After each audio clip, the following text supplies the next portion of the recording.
Okay, let's unpack this. We are diving into one of the most familiar, one of the most beloved texts in the Christian tradition, the Gospel of John. Right. But we're really flipping the switch entirely on this one. We're going to look at it through a pure, unadulterated Hebraic lens. And what emerges from that is, well, it's a version of the Christmas message that's a lot less about sentimentality and far, far more about immediate challenging action. It's arresting right from the beginning, isn't it? The shift in terminology right out of the gate. Oh, absolutely. We're all used to John 1.1 beginning. In the beginning was the Word. It's almost musical. Yeah, we can all recite it. But our source material for this deep dive, which is a really powerful message from Pastor Carl Henning Swanbach, it forces a conceptual rendering that's rooted in early Jewish gospel traditions. Like the Shem Tov version. Exactly, like the Shem Tov conceptual translation. Yeah. And the declaration is immediate, and it's different. It's in the beginning was the Son, and the Son was with God, and the Son was God. That pivot is huge. I mean, just that one word change. We're trading this abstract philosophical concept of the logos, the word, for something so much more tangible. The relational concept of Ben, the Son. So why the intentional emphasis on son? This feels like it's more than just a theological preference. It seems like it's an act of, linguistic clarification to preserve the purity of the idea. It absolutely is an act of preservation. You have to remember, when John was writing in Greek, the word logos already carried a tremendous amount of baggage. From Greek philosophy. Yeah, Greek philosophy, yeah. Specifically Stoicism and Platonism. To a Greek reader, the logos was often this impersonal universal reason. It was a cosmic blueprint. So like a force, not a person. Precisely. A philosophical concept that organized the universe, but not necessarily a relational, personal, divine figure. So if John, or the early Hebrew traditions he was drawing from, had stepped purely with logos, a Greek reader might just assume they were talking about God's rational principle. Just an abstract idea. They would have missed the entire point of the relationship. They would have missed the personhood entirely. By centering the identity on Ben, the Son, the focus shifts immediately to relationship, to distinction, to inheritance. It centers on what the pastor calls Hebrew agency. Right. And so the mission today for this deep dive is to step away from that traditional, maybe more philosophical reading and really understand the gift of giving through this action-oriented, pre-creation Hebraic perspective. And focusing on what this perspective demands of you, the listener. Yes, in terms of action and allegiance, it's not passive. So the core mission here is transformation. We need to understand the structural role of the Son before we even get to the manger, before we get to the historical event of the birth. That's it. We're moving beyond passive tradition and into the foundational structure of the covenant. When you prioritize the Son, you're emphasizing that intimate familial relationship, the delegated authority, and the living embodiment of the Father's will. It just sets the tone immediately. It really does. The Son is the vehicle of creation, the object of the Father's deepest love, and ultimately the living model for human transformation. John is just so relentless in establishing this eternal context. He doesn't ease us into the story with, a stable, a census, or a star. No gentle on-ramp here. He goes straight to the ultimate origin. He's affirming the pre-existence of the Messiah right away. Before Bethlehem, before the angel sang, there was the Son. And that means Christmas, in this sense, it doesn't start with history. It starts with eternity. It begins in the beginning. It's essential to grasp the theological weight of starting there, isn't it? It's everything. The pastor's message insists that the one born in the flesh entered the world. He was not created that night. This anchors the entire narrative in the preexistence of the Messiah. So it affirms his divinity. His divinity, his role in the very structure of the cosmos before humanity even existed. This move just pulls the focus away from our human timeline and places it squarely in the divine context of relationship and purpose. I think this is where a lot of people, and I'll include myself here, can get a bit confused. The popular focus is so much on the historical birth, the tiny baby, the miraculous event, that we lose that theological scaffolding that John is so carefully building. Right. The physical manifestation is simply the entering of an already existing eternal entity. It's the difference between a new life starting and an established identity taking on a new form. It is. And this is why the source material immediately pushes back on the hyper-focus on the specific date of the birth. The pastor is quite forceful on this point. And he says what, exactly? That we do not know the actual day Yeshua was born, and that the historical evidence shows it is definitively not December 25th. The hyper-focus on this specific date is, in his view, a distraction from the core message of eternal purpose and, more importantly, subsequent action. That's a huge cultural contrast, isn't it? In Western culture, the birth date is central to your identity. We celebrate the day we started. So why does the Hebraic tradition seem to minimize the actual date of commencement? Well, the source notes that this reflects a deep-seated cultural difference you can still see today. Many ultra-Orthodox Jews, for example, traditionally don't track or celebrate their specific birth date with the kind of fanfare we might expect. So what's the focus then? The focus is on the actionable milestones that mark their relationship with God and the community. Okay, so what are those milestones? They focus instead on the covenantal actions. First, you have the Brit Milah, the circumcision, which marks their entrance into the covenant community 8 days after birth. Right. Second, and maybe even more defining, is the Bar Mitzvah, or Bat Mitzvah, the coming of age. The pastor frames this as the first day they are born again, the day they become fully responsible adults under the law, under the Torah. So the emphasis isn't on the biological start date, but on the covenant action. On the transformation into a responsible, covenant-keeping individual. It's about what you become and what you do under the covenant, not just when you start. And if we apply this thinking back to the Son, the birth date becomes secondary to the eternal relationship and the defining mission that he entered into to complete. Precisely. His life, his ministry, and his ultimate act are the Bar Mitzvah, writ large, the perfect model of a covenant-keeping life. And this takes us right back to that term, the Word, the Logos, which even when it's used, has to be read through that Jewish context. So if we strip away all that Greek philosophy baggage, what are the profound Hebraic concepts that the Word is truly linked to? It's linked intrinsically to the concept of Torah, which means the law, or maybe better, instruction. So when we speak of the Word in a Hebraic sense, we're also referencing the truth, the yoke of heaven and the light. If Christ is the Word made flesh, the Son made visible, he is the law in the flesh. He is the living, breathing, perfect example of God's way. That completely reframes the statement that Christ came to fulfill the law. It's not just about ticking off a checklist of 613 rules, is it? Not at all. It's about demonstrating the living, breathing essence and intent behind every single instruction. It's the complete model of what it means to be a faithful servant under God's rule. The Torah is often called the yoke of heaven, right? Yes, and that's a metaphor for dedicated obedience and allegiance. It sounds kind of burdensome to our modern ears, but in Jewish thought, placing yourself under the yoke is an honor. It's an act of fidelity that brings blessing. So when Christ becomes the living Torah, he shows us how to wear that yoke perfectly. Not as a heavy burden of impossible rules, but as the path to life and relationship. But hold on, if Christ is the law in the flesh, how does this Hebraic perspective handle the common evangelical view that Christ abolished the law or entirely replaced it? Doesn't the source material risk blurring the lines between the testaments in a way that some of our audience might find challenging? That's an excellent and a really necessary clarification. The Hebraic understanding rarely, if ever, sees Christ as an abolisher. He's seen as the perfect interpreter and completer of the Torah's moral and relational intent. So he didn't come to destroy the yoke? No, he came to show us the correct posture for wearing it. The pastor's message insists that Christ is the living model, showcasing how we are to live set apart as God's children with the love, compassion, and mercy we are to have for others. He fulfills the law by embodying its deepest moral purpose. So the essential meaning of the gospel, when you see it through this lens, is fundamentally about the birth of creation itself.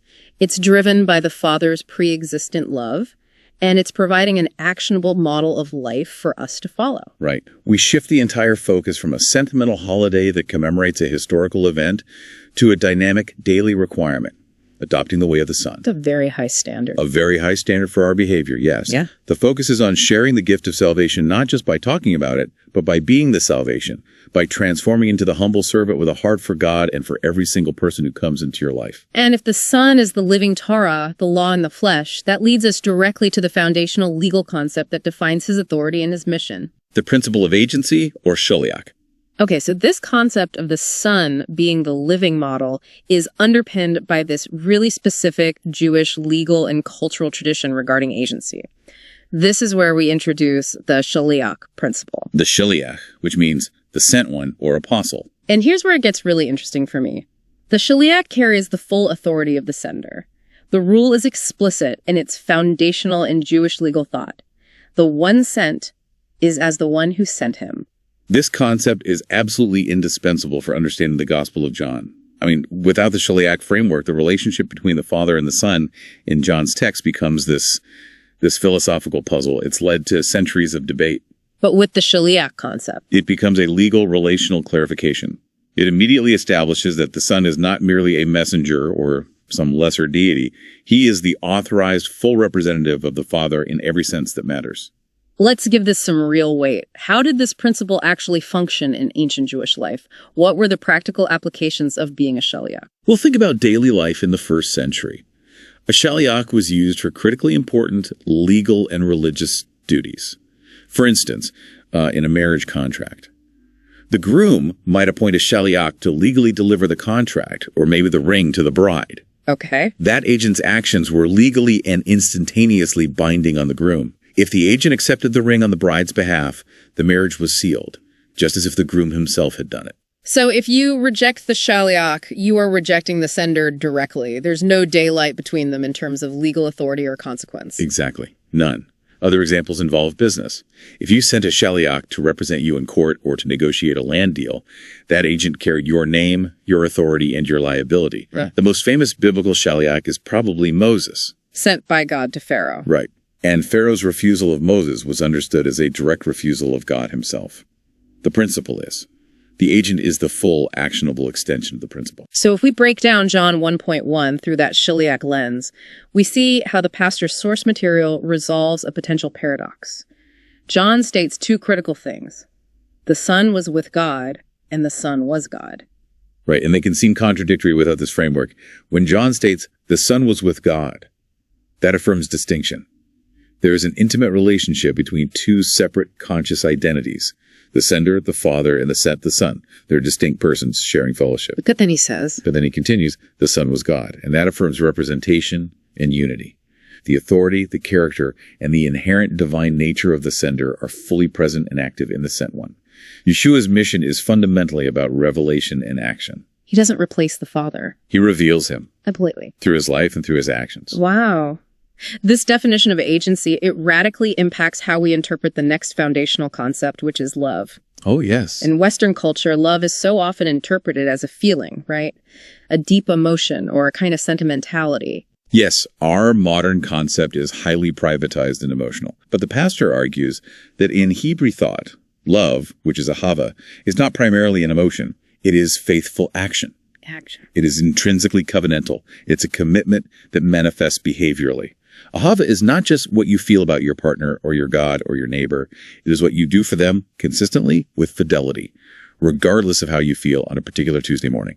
That immediately transforms John 3.16. When John says, God so loved the world, that's not just a statement about God's feelings. No, it's an action statement that initiates a covenant. It means God acted, God intervened, God gave. It is the ultimate display of fidelity to a broken creation. The message of Christmas, seen this way, is not some fluffy feeling of goodwill. It's a history of concrete, costly intervention. The proof of this ahava is the gift itself. The source material insists the Father's love is sacrificial, not sentimental. Why is that distinction so critical for the Hebraic understanding? Because sentimentality is cheap. Sacrifice is costly. And the action of giving his only begotten Son echoes these fundamental, foundational, and sometimes painful actions throughout all of Jewish history. It links the incarnation to the entire history of the covenant. So give us those echoes. Where does this sacrificial giving resonate the deepest? Well, it ties directly into the binding of Isaac the Akedah, where Abraham demonstrated his ultimate fidelity, his ultimate ahava, by being willing to sacrifice his unique son. Right. It echoes the Passover lamb, whose sacrifice defined national redemption at the very start of their nationhood, making physical freedom contingent upon a sacrificial death. And most importantly, it points toward the promised son of David, the kingly line established by covenant, whose kingship would be purchased through self-giving. So in every single one of these covenantal acts, love is measured by the cost and the consequence of the action. Solely by that. So the son is not merely born. He is given as the ultimate covenantal act of love. The distinction is just so clear. If God's love, ahava, is defined by what he did, then our responsive love, our commitment, and our fidelity, it must also be defined by what we do. Yes. And that sets the stage for the rest of the message. We are called to be Shaliachim ourselves. It forces us to examine our priorities. It really does. Is our faith rooted in feeling emotionally moved by God's actions? Or is it rooted in actively mirroring those sacrificial actions in our own lives toward other people? The Son gave us the model, and we as his followers are now called to live as authorized representatives, or Shaliachim of the Father's love, which means we also have to act and intervene and give sacrificially to our visible neighbors. So this principle of the Son as the fully authorized representative, it all culminates in John 1:14. And the Son became flesh and dwelt among us. This idea of God becoming accessible, visible, tangible. But again, like with word, the English word dwelt just doesn't quite capture the profound theological depth of what's in the original text. Right, so what are we missing? We have to look at the Greek word used here, which is eskonsin. When we interpret this word through the Hebraic tradition, it's not just he lived among us in an ordinary house. It reflects the concept of the Mishkan, The tabernacle. the tabernacle. This is profoundly significant because it immediately connects the Messiah directly to the history of God's manifest presence among his people. It links creation to covenant history.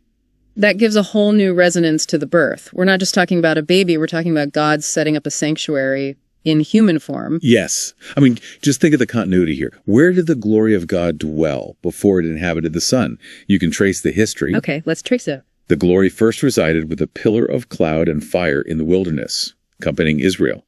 Then it was centralized in the tent of meeting, the portable sanctuary, the Mishkan, which was the place of atonement and revelation.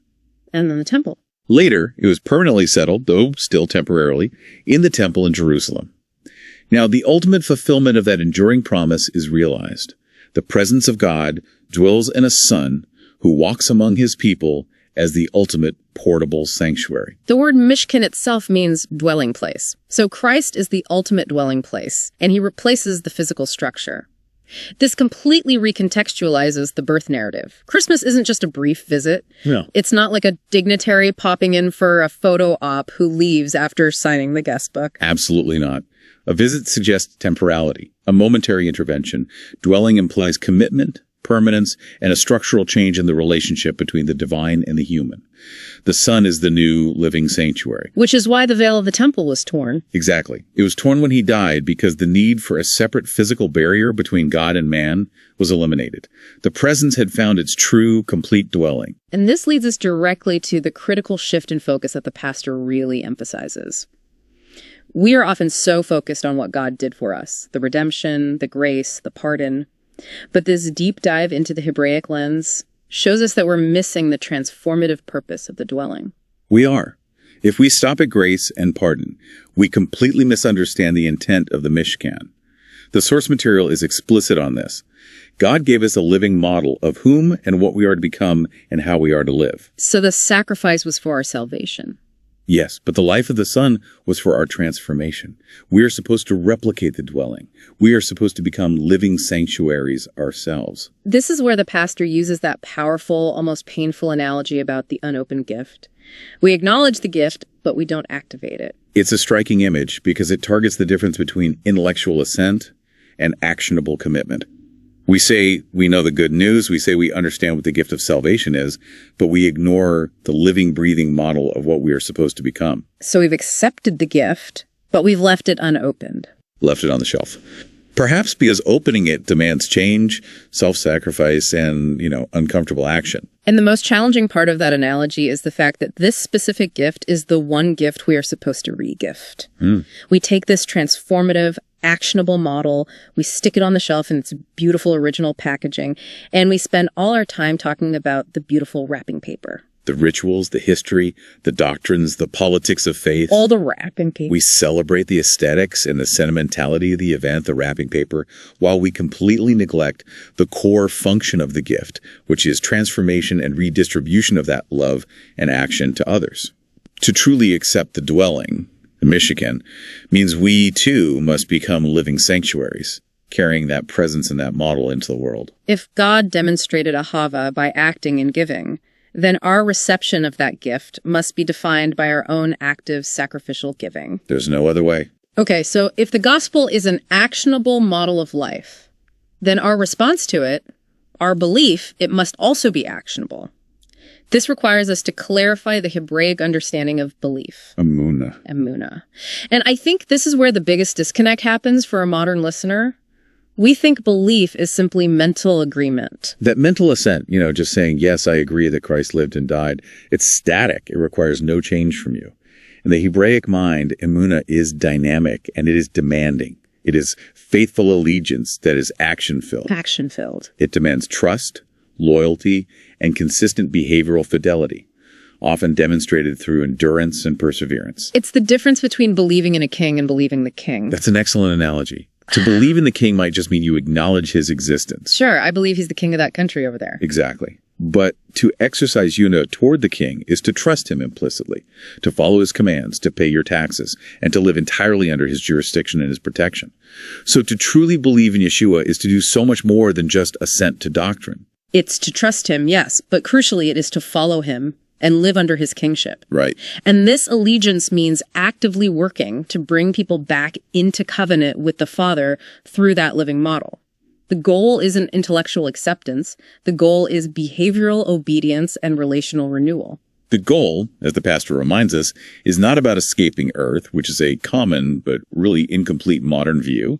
The purpose is restoring life right here, right now, and returning to the Father's covenant path, the ancient way of life defined by truth and righteousness. So faithful following means we engage with the brokenness of creation to restore it based on the model we've been given. That sounds very much like the Jewish concept of tikkun olam, repairing the world. The allegiance demanded by emunah is not passive waiting for a cosmic rescue, but active participation in the repair work. Exactly. It mandates that we use the gift of the Son, the perfect model, to do the hard work of renewal in the immediate world around us. And this brings us back full circle to the practical call to ahava, that action-filled love. It does. If we have opened and received the gift, the model of Christ, it must manifest in how we treat the people we can actually see. This is the ultimate, immediate test of emunah, isn't it? Yeah. The pastor makes this connection explicit and incredibly challenging. He says, if you hate the brother you can see, then you do not know the Father you cannot see. The contradiction is absolute, and it's devastating when you really think about it. The entire purpose of the Son as Shaliach and Mishkan was to reveal the Father's sacrificial love for every human being in action. So if you claim to be following that very model, but you actively harbor hatred or judgment or just indifference towards your immediate neighbor, the one God intentionally placed into your path, then you have fundamentally rejected the core actionable component of the gift. We are essentially defining ourselves as non-followers by our own inability to forgive or to love. The source states it very bluntly. If you hate your brother, then there is no salvation Yeshua in you. It's a shocking statement. You've accepted the beautiful wrapping paper, the theology, the history, the rites. But the actual transformation, the life of the Son dwelling within you, is absent. The gift has not been opened, and crucially, it has not been re-gifted. And this is where the discussion pivots to the uncomfortable truth about why people sometimes refuse that transformation. And that reason, according to the source material, is because the light exposes us. It does. It moves the discussion from what God is doing to what we are resisting. So the Son's mission was defined by this restorative love, not by immediate condemnation. The notes here stress the initial posture found in John 3:17.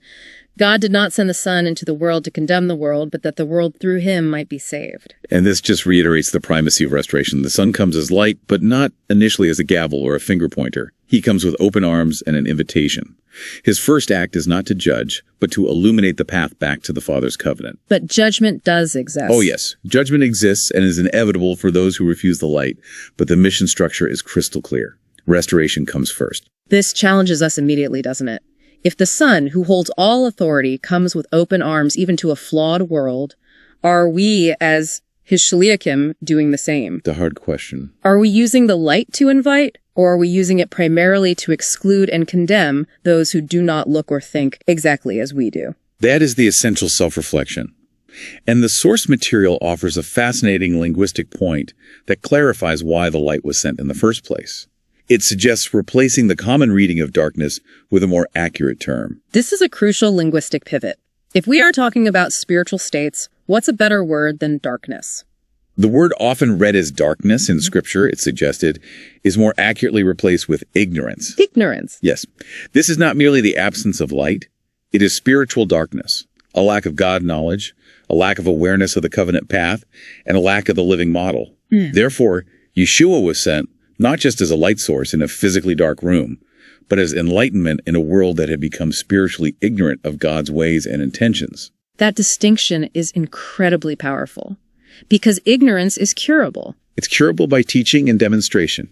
It makes the power of the light over the darkness, or ignorance, even more relevant, because ignorance can certainly breed evil and division. The message of Christmas, seen this way, is a radical assertion that ignorance is not proof of God's absence. No, it's the very reason the light was sent.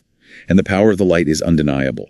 Darkness or ignorance, it did not stop his birth, his mission, or his resurrection, and it will not stop his kingdom. He was born into a world rife with all of it. Political oppression, religious corruption, spiritual ignorance, which sounds remarkably familiar today, but the light was invincible against those forces. And now we arrive at the pastor's central challenge in this section, the true verdict. We're urged to look beyond the comfort of John 3.16 and focus heavily on John 3.19 and 3.20. These verses encapsulate the profound crisis of allegiance and comfort.